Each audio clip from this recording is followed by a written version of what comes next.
মোহনবাগান কেন গতকালের ম্যাচটা ড্র করলো এটা নিয়ে আমি প্রচুর কমেন্ট পেয়েছি। কেউ বলল ম্যাচটা এইভাবে ছেড়ে দিল, কেউ বলল খোলসে ঢুকে গেল, মোহনবাগান চেষ্টাই করলো না জেতার।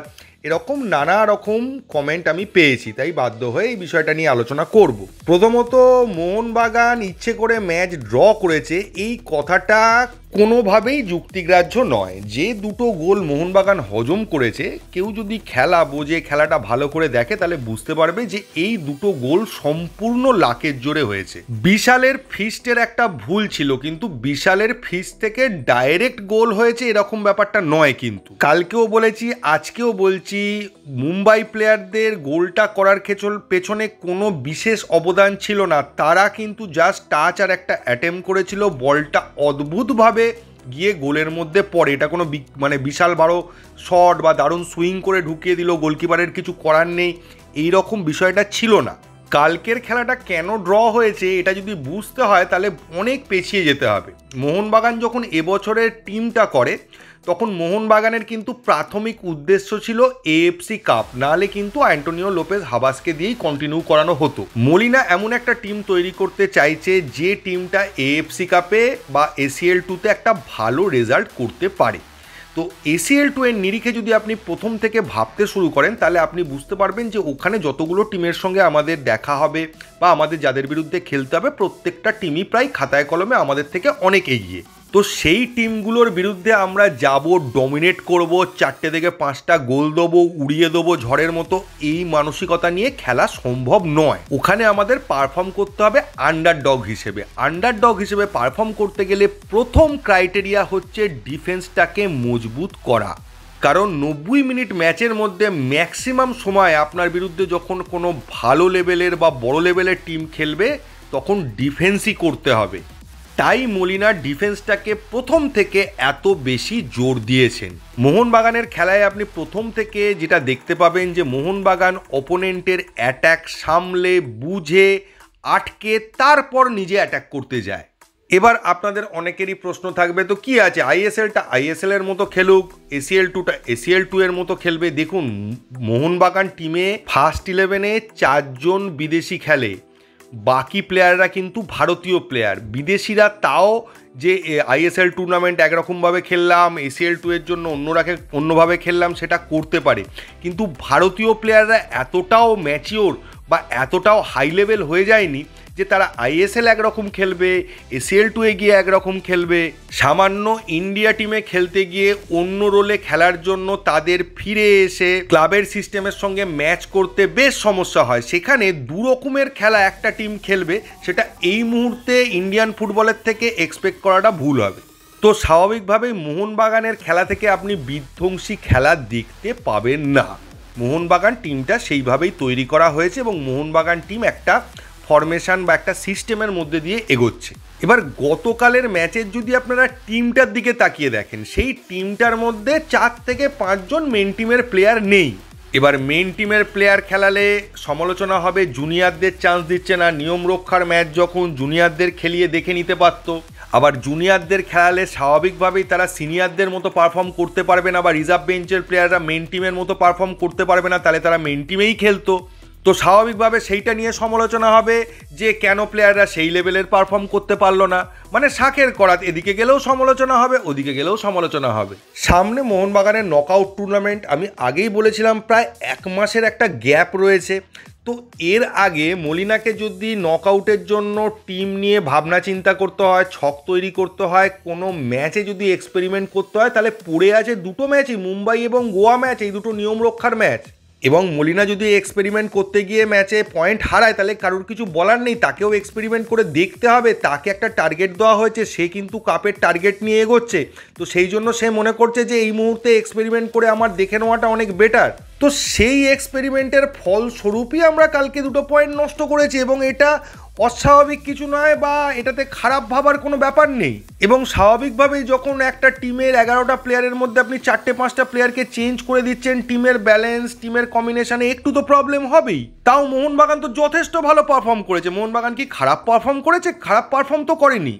এখন এটা বলা যেতে পারে যে মুম্বাইয়ের মতো টিম, প্রচণ্ড টাফ টিম, তাদের এগেনস্টে খেলতে গেলে বা কোনো রকম এক্সপেরিমেন্ট করতে গেলে তার একটা রেজাল্ট আসতে পারে বা একটা এইরকম কালকের মতো ড্র ম্যাচ, পয়েন্ট নষ্ট, এগুলো হতে পারে। গতকালের ম্যাচে আমাদের মাঝমাঠ বলে কিছু প্রায় ছিল না কিছু ক্ষেত্রে। আপনারা যদি ভেবে দেখেন, আপনাদের যদি বলা হয় যে আমাদের মাঝমাঠের দায়িত্ব সামলাচ্ছে কারা, যে দীপক টাংরি এবং অভিষেক সূর্যবংশী, দুজনেই ডিফেন্সিভ মাইন্ডেড প্লেয়ার, কিন্তু এটা মাথায় রাখতে হবে। অভিষেক সূর্যবংশী এবং আপুইয়ার মধ্যে কিন্তু একটা বিশাল বড় পার্থক্য আছে। দিমিত্রি পেট্রারস কিন্তু প্রপার সেন্ট্রাল অ্যাটাকিং মিডফিল্ডার নয়। এখন একটা প্রশ্ন সম্পূর্ণ যুক্তিযুক্ত, সেটা হচ্ছে যে 10 জনের মুম্বাইকে পাওয়ার পরও কেন আমরা সেইভাবে চেপে ধরলাম না, বা সেখান থেকে আমরা কেন 3 পয়েন্ট নিয়ে আসতে পারলাম না। প্রথমত, মুম্বাই যখন 10 জনে হয়ে গেল তখন কিন্তু মুম্বাই অল আউট অ্যাটাক করতে শুরু করলো, কারণ তখনও তারা 1 গোলে পিছিয়ে আছে। মোহনবাগান সেই অ্যাটাকগুলোকে ডিফেন্স করছিল। মোহনবাগানকে যদি তারপরে পাল্টা অ্যাটাক করতে হতো তাহলে মোহনবাগানকে ফার্স্ট 11-এর মেন প্লেয়ারদের পুরোপুরি নামিয়ে দিতে হতো এবং অ্যাটাক তৈরি করতে হতো। কিন্তু মুম্বাই যে লেভেলের অ্যাটাক করে যাচ্ছিল কন্টিনিউয়াস, সেই মুহূর্তে মোহনবাগানের ডিফেন্সের যে অর্গানাইজেশনটা ছিল তখনও তারা কিন্তু এই অ্যাটাকগুলোকে ব্লক করে যাচ্ছিল, এবং প্রথম গোলটার ক্ষেত্রেও ডিফেন্ডারদের অতটা ভুল ছিল না। যদি ভুল কারুর থেকে থাকে তাহলে সামান্য হলেও সেটা বিশাল কাইতের, তাহলে মলিনা কি করতো, বিশাল কাইতকে তুলে নিয়ে ধীরাজকে নামিয়ে দিত। এবং যদি খুব ভালো করে দেখেন যে 75 মিনিটের যে ব্রেকটা, সেই ব্রেকটা নিতে নিতে কিন্তু প্রায় 80 মিনিট হয়ে গেছিল, বল মাঠের বাইরে যাচ্ছিল না, মুম্বাই বল পজিশন ধরে রেখে দিয়েছিল। সেই মুহূর্তে ফার্স্ট প্রায়োরিটি ছিল মুম্বাইয়ের অ্যাটাকটাকে নষ্ট করা, ওদের অ্যাটাকটাকে ডিফেন্ড করা। সেই ক্ষেত্রে অভিষেক সূর্যবংশী এবং দীপক টাংরি দুজনেই কিন্তু ব্লকিংটা ঠিকঠাক করে যাচ্ছিল। তারপর মলিনা যখন থাপা, স্টুয়ার্ট দুজনকে নামালো, তখন কিন্তু আমাদের মাঝমাঠের খেলাটা কিছুটা হলেও বদলে গেল। এবং তার সাথে সাথে মলিনা এটাও দেখে নিলেন যে থাপা স্টুয়ার্টের কম্বিনেশনটা কীরমভাবে রয়েছে বা কি রেজাল্ট দিচ্ছে।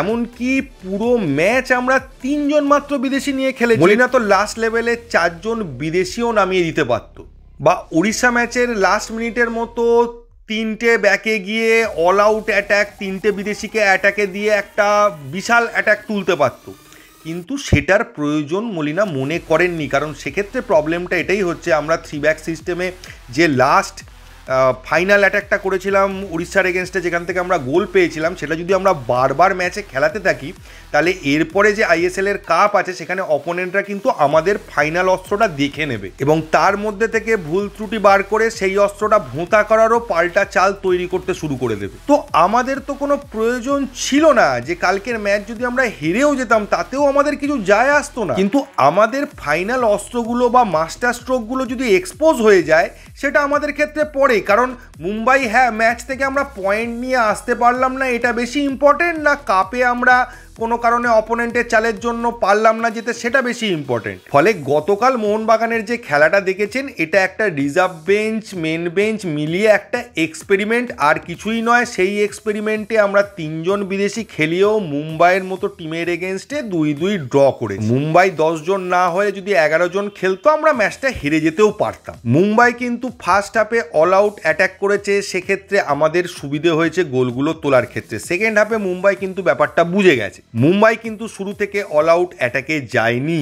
মুম্বাই চাইছিল মোহনবাগান ডিফেন্স ওপেন করুক, আমাদের হাফে ঢুকুক, তারপর আমরা খেলাটা দেখাবো। মোহনবাগানকে যদি অল আউট অ্যাটাক করতেই হতো তাহলে ওই সময়টাই সব থেকে ভালো সুযোগ ছিল, মোহনবাগান কয়েকটা চেঞ্জ করে অল আউট অ্যাটাকে যেতে পারতো। কিন্তু তার ফলে যেটা হতো, যেটা ফার্স্ট হাফে হয়েছে, মুম্বাই প্রচণ্ড অ্যাটাক করেছে, মোহনবাগান গোল পেয়ে গেছে।